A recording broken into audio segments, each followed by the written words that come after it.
అంతకన్నా చిన్నదండి, 3 చొక్కాలే అవుతాయి. నాకు వదిలేవయ్యా, నా తమ్ముళ్ళ కుట్టు చాలు. మీ తమ్ముళ్ళని చూసి చాన్నాళ్ళైందండి. ఇప్పుడు ఏం చేస్తున్నారు?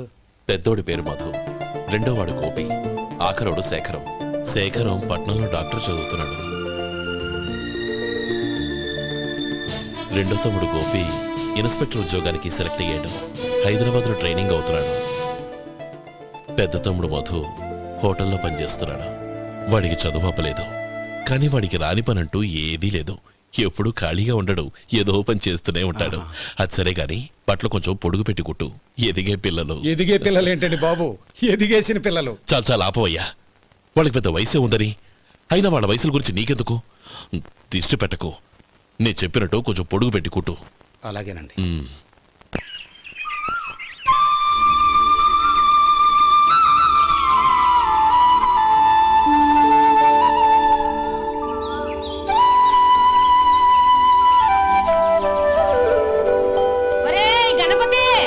నిన్నేరా పండక్కి నీ కూతురు అల్లుడు వచ్చారా?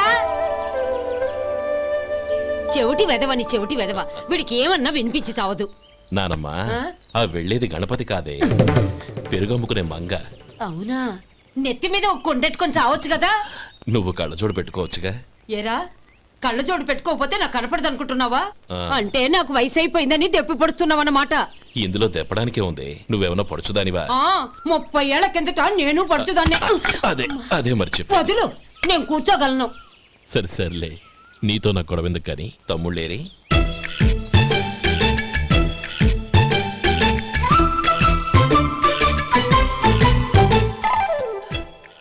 అనయ్య, డ్రెస్ చాలా బాగుందన్నయ్య.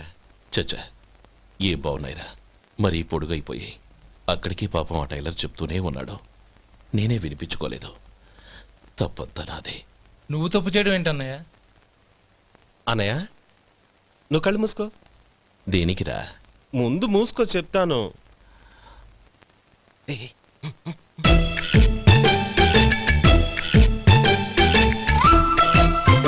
అన్నయ్య, ఇప్పుడు చూడు. ఇది లేటెస్ట్ స్టైల్ అన్నయ్య. అవునన్నయ్య. సరే, అమ్మా నాన్నలకి దండం పెట్టుకుని బొట్టుంచుకోండి. అలాగే.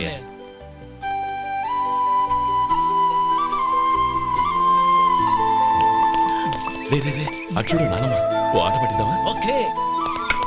నానమ్మ, మా బట్టలు ఎలా ఉన్నాయి? పెద్దన్నయ్య కుట్టించాడు. ఏంట్రా, వాడికి ఏమన్నా మతిపోయిందా?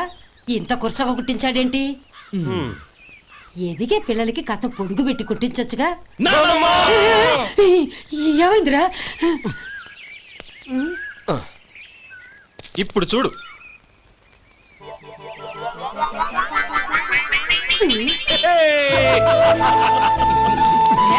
ఏమంటే ఆ కోతి గంజలు మీరును నన్ను చిన్న పిల్లలు అయిపోతున్నారు. నా దగ్గర పెట్టుకున్నారంటే కాళ్ళు విరగొడతాను, జాగ్రత్త. ఒరే గోపాలం, చూడరా ఎలా ఏడిపిస్తున్నారు.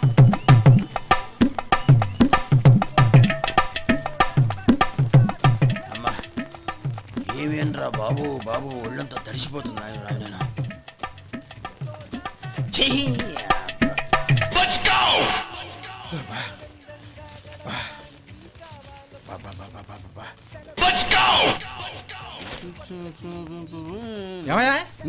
వచ్చేంతసేపు అయింది, ఏం కావాలి ఏంటని అడగరా?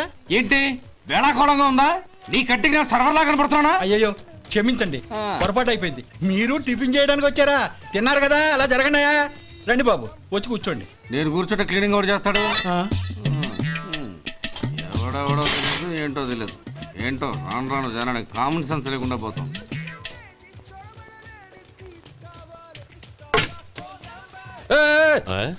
ఏందా ఇదే? నే ఉల్లిదో చెప్తే ప్లేన్ దో తీసుకొచ్చా. అంతే కదా. ఒక్క నిమిషం. ఇదేంటి? ఉల్లి. ఇది దోశ. రెండు కలిపితే ఉల్లి దోశ. ఉల్లి దోశ. కానీ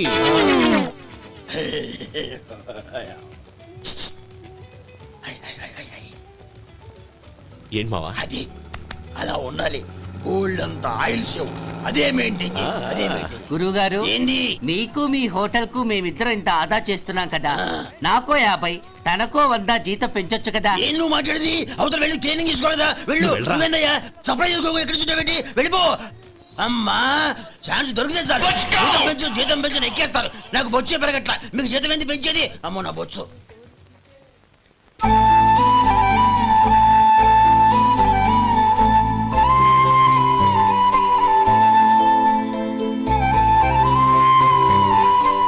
ఇదిగో ఈ నెమలికని ఏదైనా పుస్తకం. ఇదిగోరా నువ్వు అడిగిన డబ్బు. నువ్వు చేసిన సాయం జన్మలో మర్చిపోలేను. కాపురం ఉంటున్న నీ ఇంటిని తాకట్టు పెట్టి నన్ను నమ్మి ఈ డబ్బిచ్చావు. నీ రుణం ఎలా తీర్చుకోగలను? రే ఇందులో ఏముందిరా, అంతగా రుణం తీర్చుకోవాలనుకుంటే నీ కూతురు గౌరీని నా తమ్ముడు మధుకిచ్చి చెయ్యి. దానికి మేమెంతో అదృష్టం చేసుకుని ఉండాలన్నయ్య. మధు, రేపు నేను ఊరెళ్ళిపోతున్నాను కదా, నాకు ఇష్టమైన మట్టి గాజులు కొనిపెడతావా? అలాగే. గంట కొట్టేశారు, రైలు కదిలిపోతే ఎక్కండి ఎక్కండి ఎక్కండి. గౌరీ ఎక్కమ్మా. ఎక్కమ్మా ఎక్కమ్మా. జాగ్రత్త అమ్మా. అలాగే అన్నయ్య. జాగ్రత్త రే. ఉంటానా గోపాలం, ఆ. నువ్వు జాగ్రత్త. అన్నయ్య, ఏంటమ్మా నువ్వు చేసిన ఉపకారం జీవితంలో మర్చిపో. అవే మాటలమ్మా, జాగ్రత్తగా వెళ్ళండి. జాగ్రత్త అమ్మా. అలాగే. పాప బాగా చదువుకో. అలాగే. జాగ్రత్త రే. ఆ, ఉంటాను మరి. అలాగే.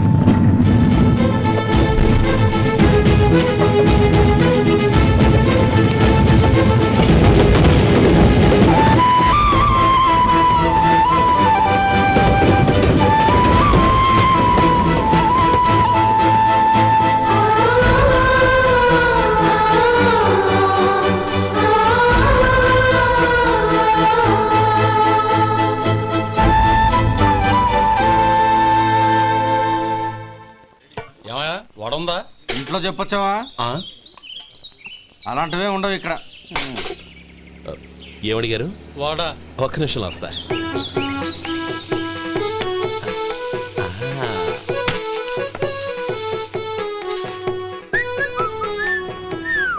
ఇంకేమన్నా కావాలా? వద్దు. ఇవాళ మన హోటల్లో వడవేయలేదుగా, మరి ఆ వడెక్కడిది? నిన్న ఎలకబోలో వడపెట్టాను, అదే ఇది. మరి ఎలక? అది వాసన చూడగానే చచ్చిపోయింది. చూసారా గురువు గారు, మీకోసం మీ హోటల్ కోసం మేమిద్దరం ఎంత పాటు పడుతున్నాము. థ్యాంక్స్ అయ్యా. ఇప్పటికైనా మా జీతాలు నెలకు నాకేమో. సుబ్బారాయుడు బాగున్నావా? ఎప్పుడొచ్చా? మీ ఆవిడని కాపురాన్ని పంపించావా? చిచి, మీ అమ్మాయిని కాపురాన్ని పంపించావా? ఓకే, నేను కలుస్తానులే. మీకేం కావాలి సార్?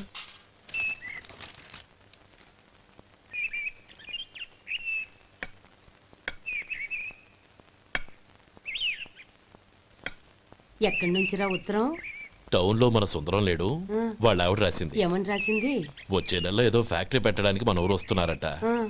వాళ్ళ అమ్మాయి చదువు కూడా పూర్తయిందంట. చిన్నప్పుడు ఎప్పుడో చూసుంటారు, ఎదిగిన తర్వాత ఎలా ఉందో చూడమని ఫోటో కూడా పంపించింది. అవును, అమ్మాయి ఫోటో ఎందుకు పంపించినట్టు? ఇందులో అర్థం కాకపోవడానికి ఏముందిరా, చిన్నప్పటి నుంచి ఆ గౌరీని మనం మధుకిచ్చి చేద్దాం అనుకున్నదే కదా, సంబంధం మాట్లాడడానికి రమ్మని అర్థం. ఓహో, అదా సంగతి. అయితే మంచి రోజు చూసి బయలుదేరతాను. ఫోటో తీసుకెళ్లి తమ్ముడికి చూపించు. అలాగే. ఒరే గోపి, ఇలా రారా. ఏంటన్నానమ్మా? పట్నంలో మన సుందరం లేడు, వాళ్ళ ఆవిడ వాళ్ళ అమ్మాయి గౌరీ ఫోటో పంపించిద్దిరా. అలాగా? ఆ, ఏది? చిన్నప్పుడు ఎంత ముచ్చటగా ఉండేది, ఇప్పుడేంట్రా ఇలా తయారైంది? చాలా అసహ్యంగా ఉంది. ఎత్తుపళ్ళు చప్పుడి ముక్కు, బా నాకు డోకొస్తుంది బాబు. యాక్ ఏంటనే వదినేలా ఉంది? రే, ఎలా ఉన్నా పర్వాలేదురా, తనే నా భార్య అని చిన్నప్పుడే ఖాయం అయిపోయింది. ఆ ఫోటో లేవు. వద్దన్నయ్య, ఈ ఫోటో నువ్వు చూసావంటే జీవితం మీద విరక్తి పడుతుంది. ఏడ్చేవులే. అన్నయ్య, వదిన సూపర్. స్వామి, తమ్ముడి సంబంధం మాట్లాడడానికి వెళ్తున్నాను. అంతా సవ్యంగా జరిగేటట్టు చూడు.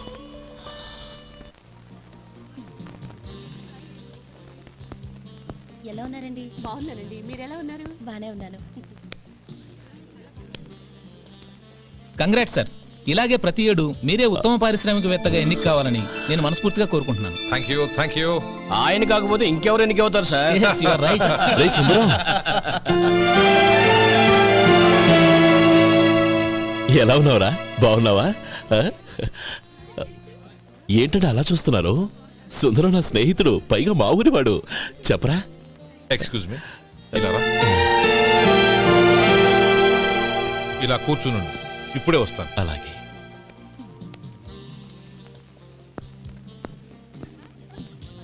Sir, lunch is ready. Excuse me friends, lunch is ready. భోజనం చేయాలనుకున్న వాళ్ళంతా పైకి వెళ్ళండి. Please go this way. Please రండి సార్. Please go.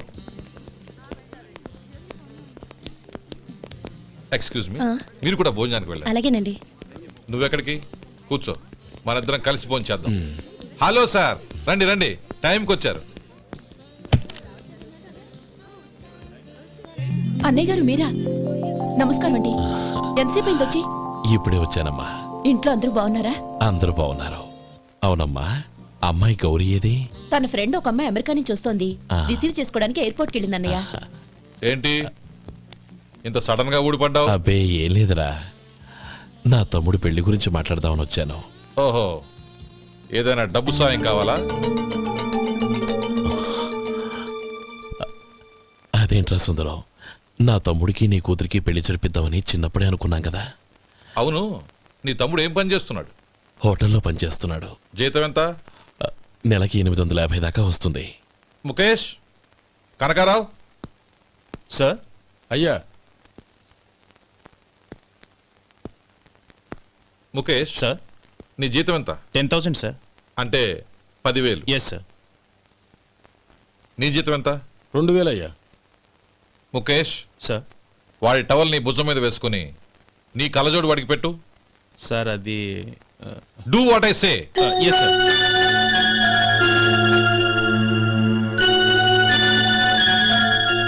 ఎలా ఉంది? బాగోలేదు. ఏ? కోటు బూటు వేసుకున్న ఆయన టవల్ వేసుకున్నాడు, పంచె కట్టుకున్న ఆయన కళ్ళజోడు పెట్టుకున్నాడు. పొంతన లేదు కదా. ఉమ్. ఇక మీరు వెళ్ళండి. Yes sir. నీ తమ్ముడికి నా కూతురికి పెళ్లి జరిగిందంటే వాళ్ళ జంట కూడా ఇలాగే ఉంటుంది. ఒకప్పుడు నువ్వు నాకు చాలా డబ్బు సహాయం చేశావు, నేను కాదంటం లేదు. కావాలంటే ఆ డబ్బు వడ్డీతో సహా తీసుకో. అంతేకాని ఇలా సంబంధం అది ఇది అని మాట్లాడటానికి ఇంకెప్పుడు నా ఇంటికి రావద్దు. అవతల నాకు చాలా పనులున్నాయి, వస్తాను. ఎలాగో వచ్చావు కాబట్టి భోంచేసి వెళ్ళు. ఒక్క నిమిషం సుందరం గారు, మీరు నా పాత స్నేహితులు సుందరం అనుకుని వచ్చాను. ఇలా డబ్బున్న సుందరంగా మారారని తెలుసుంటే అసలు ఈ పక్కకే వచ్చుండేవాణ్ణి కాదు. కనీసం భోంచేసి వెళ్ళమన్నారు, చాలా సంతోషం. వస్తానండి. వస్తానమ్మా.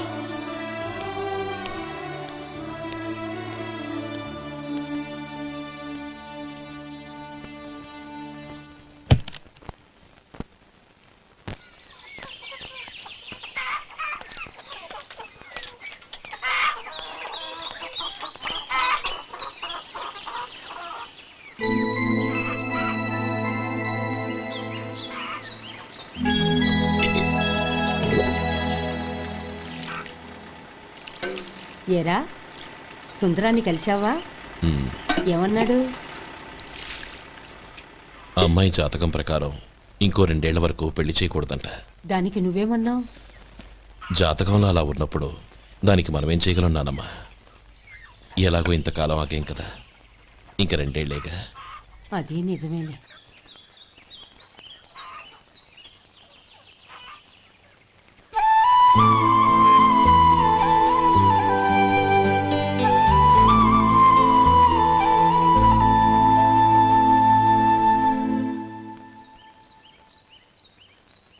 అక్కడ నిన్నెవరైనా అవమానించారా అన్నయ్య? అబ్బే, అలాంటిదేం లేదే. అవును, ఎందుకలా అడిగావు? అన్నయ్య, చిన్నప్పటి నుంచి నా మొహాన్ని నేను అతనిలో చూసుకున్న దానికంటే నీ మొహాన్ని ఎక్కువగా చూశాను.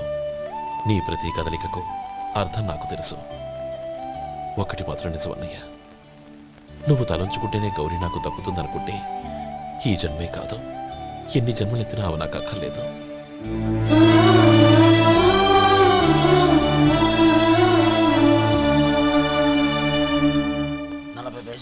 మీ హోటల్లో టిఫిన్లు అన్ని బ్రహ్మాండంగా ఉన్నాయండి. గుడ్, చాలా థ్యాంక్స్ అండి. అంతా మీలా అంటోడద్దయ్యా. యారా సుబ్బారావా, ఎలాగున్నారా? బాగున్నావా? అలాగే మిగతా చిల్లర ఉన్నా. మిగతా చిల్లరేంది? మిగతా చిల్లరేంది అంటారేంటండి? వంద ఇచ్చాను కదా మిగతా చిల్లర ఉండే. ఏంది జోకులు ఎత్తన్నావా? నీతో జోకులు ఇవ్వాల్సిన అవసరం నాకేంటయ్యా? నువ్వేమన్నా నా బామ్మర్దివా బంధువా? మర్యాదగా నేను ఇచ్చిన 100లో నీ 32.5 తీసుకుని మిగతా చిల్లరే. అరే అసలు 100 రూపాయలు కూడా చిల్లర పడ్డావేంటి? నీకేమన్నా మతిపోయిందా? మతిపోయింది నాకు కాదు నీకు. ఏమండి విన్నారా ఏమండే? నా బిల్లు 32.5 అయింది. నేను 100 ఇచ్చాను. బిల్లు 32.5 తీసుకుని మిగతా చిల్లరమంటే అసలు నేను 100 ఇవ్వలేదంటే ఎందుకయ్యా అబద్ధాలు ఆడతావు? ఇచ్చే బుద్ధి ఒక బసరైపోద్ది. వచ్చారంటే పెద్ద పెద్దరాడి తీర్పు చెప్పడానికి ముందు నువ్వు బిల్లు కట్టు. నేను బిల్లు కట్టడం ఏంటయ్యా బాబు? ఇప్పుడే టిఫిన్ చేయడానికి వస్తుంటే. మరి ఇంకే 9 హోల్స్ మూసుకొని లోపలికి తోపి తిను. ఎల్లు. ఏంటి మావా గొడవ? చూడరా మధు, డబ్బులు ఇవ్వకుండానే 100 రూపాయలు ఇచ్చి అబద్ధం ఆడుతున్నాడు. ఇవ్వలేదంటావేంటయ్యా? కావాలంటే గల్లా పెట్టి తీసి చూడు, 100 నోటు కనపడతాయి. చాలే ఊరుకోవయ్యా. ఎర్ర చీర కట్టుకుందా నా పిల్లమే అన్నట్టు గల్లా పెట్టలో ఉన్న ప్రతి 100 రూపాయల నీది అయిపోతాయింది. ఇంతకీ ఏం సార్ మీరు అనేది?